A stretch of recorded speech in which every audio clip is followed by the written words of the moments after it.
नमस्कार दोस्तों, इंफ्राडोस के एक नए एपिसोड में आपका स्वागत है। तो चलिए शुरू करते हैं।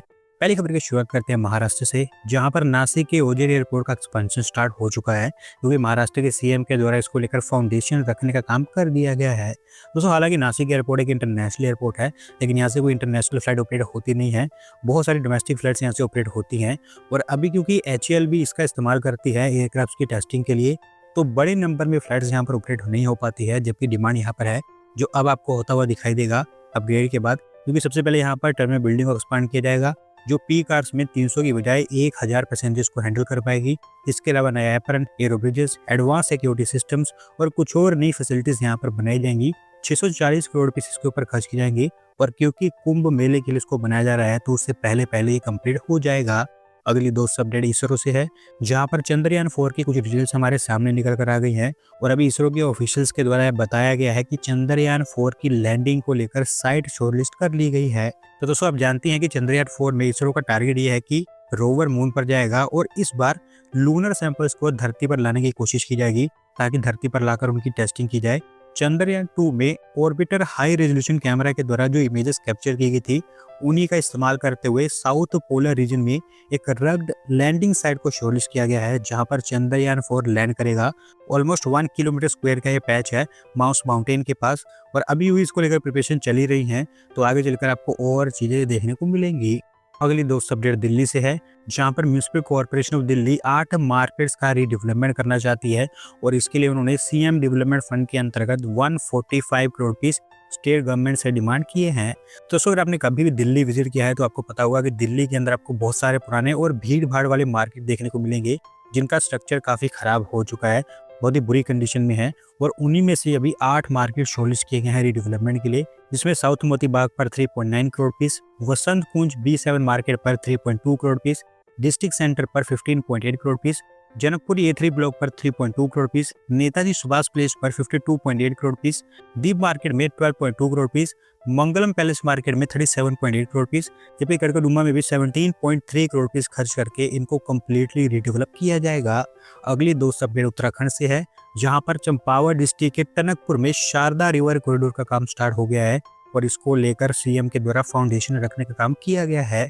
तो दोस्तों, ये बेसिकली एक टाइप का रिवर फ्रंट होगा, जो फैला होगा 200 किलोमीटर स्क्वायर के एरिया में। रिवर फ्रंट के साथ साथ बहुत सारी और चीजें यहाँ पर क्रिएट की जाएंगी। कई सारे फेजेस में यहाँ पर काम होने वाला है, जहाँ पर पहले फेज में शारदा घाट का रिडेवलपमेंट, सिटी ड्रेनेज सिस्टम, एक हेलीपैड और एक मल्टी स्टोरेज पार्किंग फैसिलिटी तैयार की जाएगी। इसके अलावा आगे चलकर रिवर राफ्टिंग, पैराग्लाइडिंग, इस तरह की एडवेंचर टूरिज्म को लेकर फैसिलिटीज भी यहाँ पर बनाई जानी है। 3300 करोड़ रुपीस के आसपास इसके ऊपर खर्च होंगे। और जैसे जैसे काम आगे बढ़ेगा, और आपको नई चीजें यहाँ पर देखने को मिलेंगी। अगली दोस्त अपडेट हैदराबाद से है, जहां पर भी एक और ग्लोबल कैपेबिलिटी सेंटर बनकर तैयार हो गया है, और इस बार UK based company GI outsourcing के द्वारा इसे बनाया गया है। दोस्तों, हैदराबाद के अंदर काफी तेजी से नए नए ग्लोबल कैपेबिलिटी सेंटर्स बनते हुए दिखाई दे रहे हैं। अभी जिसमें मैंने आपको कल ही बताया था कि अमेरिकन कंपनी LPL फाइनेंशियल के द्वारा उनका GCC सेटअप किया गया था, और अब इस यूके बेस्ड कंपनी के द्वारा सेटअप किया गया है, जो अकाउंटेंट्स की आउटसोर्सिंग का काम करती है। फिलहाल 50 लोगों को इन्होंने हायर किया है, और अगले एक साल के अंदर अंदर 50 और लोगों को यहाँ पर हायर किया जाएगा। अगली दोस्त अपडेट नोएडा से है, जहां पर नोएडा अथॉरिटी एक नया स्काईवॉक बनाने जा रही है सेक्टर 62 के पास, और इसको लेकर नोएडा अथॉरिटी के ऑफिशियल्स ने फाउंडेशन रख दिया है। तो दोस्तों, स्काईवॉक ओवरऑल 530 मीटर लंबा होगा, जिसमें सर्कुलर स्टेज 350 मीटर लंबी होगी, जबकि स्ट्रेट सेगमेंट 180 मीटर का होगा। सेक्टर 62 और 63 राउंड अबाउट में डेली 50,000 से ज्यादा लोग गुजरते हैं, क्योंकि ऑफिस, स्कूल, मार्केट इस तरह की अलग अलग जगह पर जाते हैं, और इसके चलते व्हीकुलर ट्रैफिक भी इंटरप्ट होता है, और सेफ्टी इशू भी सामने आते हैं। इन सब चीज़ों को सॉल्व करने के लिए काफ़ी लंबे समय से यहाँ पर स्काईवॉक बनाने की बात की जा रही थी, और अब फाइनली यहाँ पर काम स्टार्ट हो चुका है। 26 करोड़ रुपये इसके ऊपर खर्च की जाएंगी, और अगले साल के अंदर अंदर आपको खुलता हुआ दिखाई देगा। अगली दोस्त अपडेट मध्य प्रदेश से है, जहां पर अहिल्या गारमेंट सिटी फाइनली हमें टेक ऑफ करती हुई दिखाई दे रही है, क्योंकि यहाँ पर 2 कंपनीज को टेक्सटाइल यूनिट्स के लिए MPIDC ने लैंड एलोकेट कर दी है। तो दोस्तों, गारमेंट सिटी इंदौर के बारले जागीर इंडस्ट्रियल एरिया में बनकर तैयार होगी, जिसको बनाने की प्लानिंग MPIDC काफी लंबे समय से कर रहा है, पर क्योंकि इन्वेस्टमेंट प्रपोजल नहीं आ रहे थे, तो इसके ऊपर कभी काम आगे बढ़ ही नहीं पाया। अभी फिलहाल क्योंकि 2 कंपनीज को यहाँ पर लैंड अलॉट कर दी गई है, तो आप कह सकते हैं कि इसके ऊपर अब काम होगा ही होगा।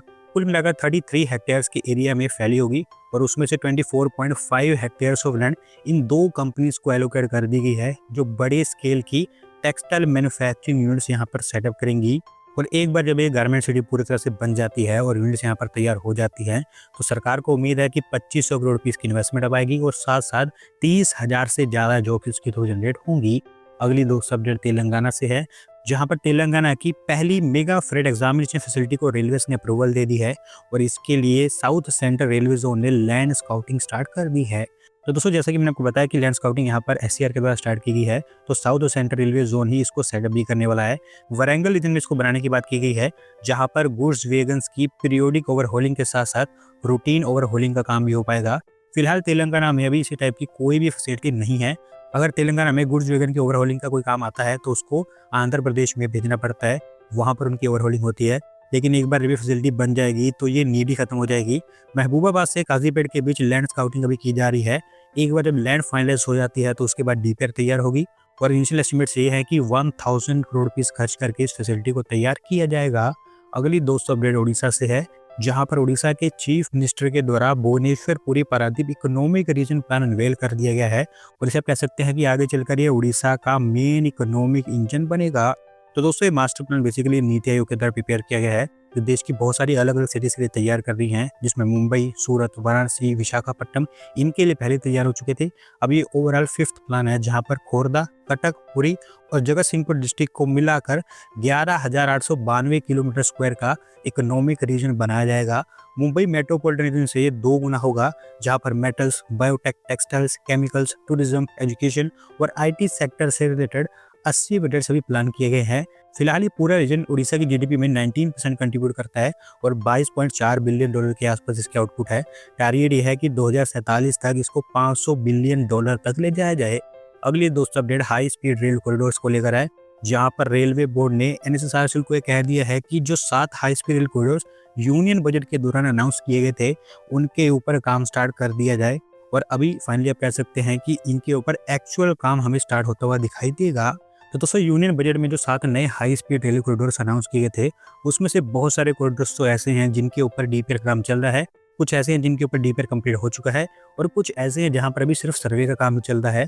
तो अभी एनएसएसआरसीएल को कहा गया है कि जिस कॉरिडोर पर जिस भी लेवल पर काम हो रहा है या फिर हो चुका है, वहां से उसका काम और आगे बढ़ाया जाए और वो भी तेजी से। जैसे कि जिन कॉरिडोर्स की डीपीआर कंप्लीट हो चुकी है, उनके लिए अब फाइनेंशियल वायबिलिटी असेसमेंट का काम स्टार्ट किया जाएगा। इसके अलावा एनएसएसआरसीएल को ये भी कहा गया है कि हर कॉरिडोर के स्टेटस के अकॉर्डिंग उसके लिए डेडिकेटेड कोर टीम्स बनाई जाएं, जो कि सिर्फ उसी कॉरिडोर के ऊपर काम करेंगी, ताकि जल्दी से जल्दी हर एक कॉरिडोर का काम यहाँ पर कंप्लीट हो पाए। आज की दोस्तों आखिरी अपडेट असम से है, जहाँ पर दोस्तों असम का एजुकेशनल इंफ्रास्ट्रक्चर अभी और इम्प्रूव कर दिया गया है, क्योंकि असम के सीएम के द्वारा 760 करोड़ रुपीस के स्कूल प्रोजेक्ट्स असम के अंदर लॉन्च किए गए हैं। तो दोस्तों बेसिकली यहाँ पर टोटल 128 प्रोजेक्ट्स लॉन्च किए गए हैं, उसमें से 67 तो ऐसे हैं जहाँ पर स्कूल बिल्डिंग्स का इनॉग्रेशन हुआ है, बाकी 61 बिल्डिंग्स का फाउंडेशन यहाँ पर रखा गया है। ज़्यादातर पैसा इन बिल्डिंग्स के ऊपर ही खर्च किया जाएगा, क्योंकि इनको बनाने में ही मेन खर्च आने वाला है। बाकी जो छोटी मोटी फैसिलिटीज़ हैं वो तो यहाँ पर बनाई जाएंगी और थोड़ा बहुत पैसा उनके ऊपर भी खर्च किया जाएगा। तो दोस्तों, आज की वीडियो में बस इतना ही। अगर आप अपनी तरफ से अपडेट सबमिट करना चाहते हैं तो डिस्क्रिप्शन में दिए गए लिंक पर क्लिक करके सबमिट कर सकते हैं। और अगर आज की वीडियो पसंद आई हो तो वीडियो को लाइक करें, चैनल को सब्सक्राइब करें। धन्यवाद वीडियो को देखने के लिए।